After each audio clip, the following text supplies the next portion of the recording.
Muito bem, aqui começa então a segunda parte da unidade 1.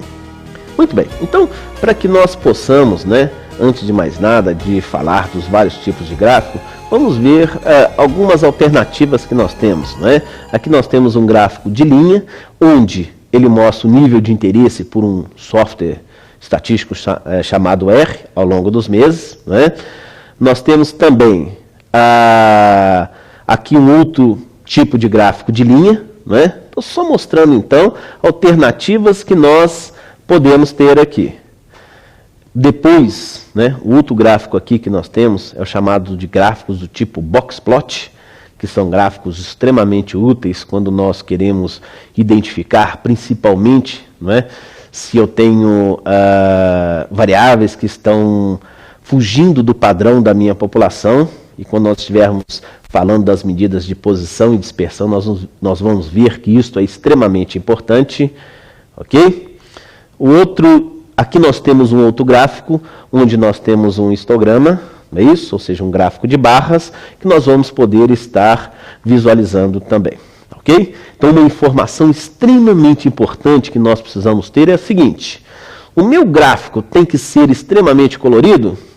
Parecer uma escola de samba, um carnaval? De jeito nenhum. Primeiro, que nós precisamos pensar que um gráfico muito colorido, se eu tiver que imprimi-lo, eu tenho um gasto demasiado com tintas, ok? E nem sempre, quando eu tenho muitas cores, muitas coisas, o que acontece?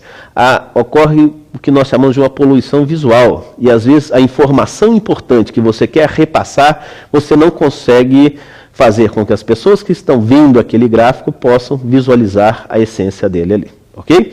Então, bastante cuidado quando nós estamos trabalhando com gráficos com relação a cores e outras considerações, ok?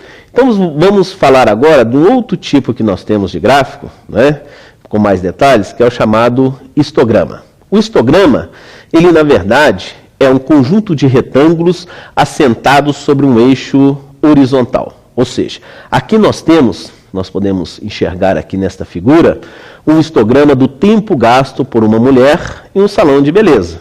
Não é isso? Bom, então nós temos no eixo X aqui o tempo, que no caso aqui é dado em minutos. Veja que ele vai de 0 até 50 minutos, ok? E no meu eixo Y que eu tenho aqui, eu tenho as minhas frequências, certo? Bom, vejam que no meu eixo X eu tenho de 0 a 10, de 10 a 20, de 20 a 30, 30 a 40, de 40 a 50. Então, cada intervalo desse corresponde a uma classe que eu tenho. Relembrem como nós construímos uma distribuição de frequência em classes, ok? Então, este tipo de gráfico, ele me permite visualizar melhor os resultados que eu tenho numa tabela de distribuição de frequência. Ok? Beleza isso daí? Então vamos pensar o seguinte: nós podemos também pegar esse gráfico e colocá-los no que nós chamamos de diagramas de barras. Ou seja, veja este daqui, onde eu tenho também os meus intervalos de 0 a 10, de 10 a 20, de 20 a 30, de 30 a 40 e de 40 a 50. Só que eu peguei e inverti o meu gráfico, não é isso? Agora as minhas barras, ao invés de elas estarem na vertical, elas estão na horizontal aqui. Ok? Também posso estar trabalhando dessa forma sem problema nenhum. Então vamos pensar agora como construir um histograma do tempo gasto para lavagem de cabelo de homens em um salão. Então, coletando as informações de 30 clientes pegos ao acaso, então nós conseguimos colocar, não é isso? Montar a seguinte distribuição de frequência. Então, aqui nós temos as classes de 1 a 3, de 3 a 5, de 5 a 7, de 7 a 9, de 9 a 11, ok? Temos também as frequências na segunda coluna, de 2, 8, 12, 5, 3 e 30. Então, como nós podemos representar esta tabela em termos gráficos, ou seja, de um histograma? Então, como que ficaria isso daqui? Aqui nós temos o histograma, onde eu tenho também no meu eixo X as minhas classes, no meu eixo Y aqui as minhas frequências, e aqui eu tenho os meus retângulos que são as minhas barras, que correspondem à sua altura dos retângulos, à frequência que eu tenho de cada uma das classes. Vejam que aqui fica bem mais fácil nós visualizarmos de que de 5 a 7 minutos, eu sei que 12 clientes gastam este tempo ali. Ok? Tranquilo? Muito bem. Vamos entender agora um outro tipo de gráfico que nós temos, que é o chamado diagrama de dispersão, não é? Então, ou seja, o que esse diagrama de dispersão ele me permite? Ele permite comparar o comportamento de duas variáveis, ok? Duas variáveis que elas sejam quantitativas, não qualitativas, certo? Então, nós vamos ter aqui um eixo Y, onde nós vamos colocar uma variável dependente, e aqui no eixo X, onde eu tenho a minha variável que nós chamamos de independente, ou seja, quem depende de quem, né? Bom, então como que ficaria isso aqui? Vamos imaginar que no salão que nós estamos trabalhando, nós temos aqui no eixo Y, onde eu tenho minha variável dependente, os gastos em reais. E já no meu eixo X, eu tenho o quê? O volume gasto de shampoo, correto? Então eu sei que a quantidade que eu vou gastar em reais vai depender do volume de shampoo consumido no salão, ok? Muito bem. Visto isso daqui, veja que eu tenho aqui no meio do meu gráfico diversos pontos. Esses pontos correspondem a quem? Corresponde a pares ordenados que eu tenho, não é isso? E que corresponde a um valor de volume e a um valor de gasto que eu tenho em reais. Ok? Bom, agora vamos falar de um outro tipo de gráfico também bastante importante que nós temos, né? E esse gráfico nós precisamos tomar um cuidado muito grande com relação à sua interpretação. São os chamados pictogramas, né? Parece um nome meio louco, mas é assim mesmo que nós estamos falando, né? Bom, então vamos imaginar o seguinte, eu tenho a seguinte situação, né?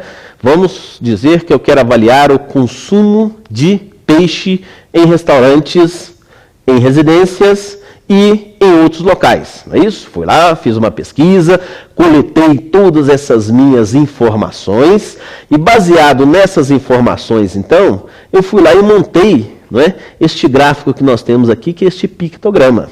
Neste gráfico nós temos o quê? No eixo X, os locais de consumo, que pode ser a casa, restaurante ou outros locais, não é isso?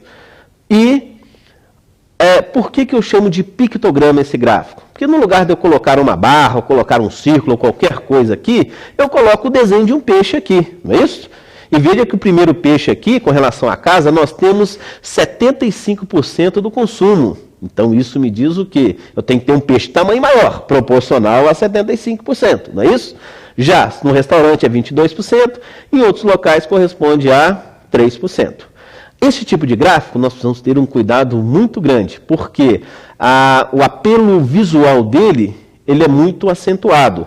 Consequentemente, a chance que eu tenho muitas vezes de estar chegando a uma conclusão errada, simplesmente pelo tamanho que eu tenho ali, né, das figuras ou o que quer que seja, isso pode estar afetando a conclusão dos meus resultados ali. Ok? Muito bem. Visto este pictograma, nós vamos ver agora um outro tipo de gráfico que nós chamamos de polígono de frequência. Muito bem, polígono de frequência. Então vamos avaliar aqui o polígono de frequência do tempo gasto por mulheres no salão de beleza. Lembrem daquela distribuição de frequência que nós vimos anteriormente, não foi? Então aqui neste gráfico nós temos o quê? No eixo Y as minhas frequências, não é isso? E no eixo X, o que acontece? Eu tenho as minhas classes, não é isso? Aqui, ó, de 0 a 10, de 10 a 20, de 20 a 30, de 30 a 40, de 40 a 50. Muito bem. Se nós temos isso daí, o que nós vamos fazer agora? Eu vou pegar agora o ponto médio da classe. Veja que esses pontos que eu tenho aqui, eles correspondem aqui a uma perpendicular que eu subo do ponto médio da classe. O ponto médio da primeira classe vai ser o quê? 5. Então eu marco o ponto 5, subo em relação à frequência que eu tenho, consequentemente eu marco aquele ponto. Vou para o ponto médio da segunda classe, que vai de 10 a 20, então de 10 a 20 minutos eu vou ter um ponto médio de 15. marco no eixo X o ponto médio de 15, no meu Y vejo a frequência e acho aquele ponto. Marcando todos aqueles pontos, nós vamos fazer o quê? Simplesmente unir esses pontos e nós vamos ter um polígono de frequência. Esse polígono de frequência ele é bastante importante para nós visualizarmos a distribuição dos meus dados, não é isso? Ou seja, como que os meus dados estão distribuídos, ok? Nós podemos também trabalhar com o que nós chamamos de o polígono de frequência cumulativo, não é isso? Ou também conhecida por ogivas. Então aqui nós temos um gráfico utilizando os mesmos dados, onde nós temos no eixo X as minhas classes e no eixo Y eu tenho quem? As minhas frequências acumuladas. Marco esses pontos aqui e depois vou unir esses pontos onde eu tenho o meu polígono de frequência acumulado. Ok? Muito bem. Então vamos pensar agora num outro tipo de gráfico que nós temos aí, que é o chamado gráfico do tipo pizza. É isso? Gráfico tipo pizza, né? Vai nos dar um pouco de fome, mas não necessariamente, né? Nós podemos pensar que um gráfico do tipo pizza, né? Se esse nome te incomoda, use o nome gráfico de setores. Nenhum problema, não é isso? Então aqui nós temos um exemplo aqui, onde nós estamos verificando as perdas que acontecem e elas são causadas por falhas gerenciais. Essas falhas gerenciais, por esse gráfico, nós verificamos o quê? Que 96%, ou seja, esse setor maior que nós temos, corresponde ao comportamento e atitudes. E 4% corresponde a fatores diversos. Então, este é um tipo de gráfico que ele é bastante utilizado, né, e recomendado quando nós estamos trabalhando com variáveis que são qualitativas.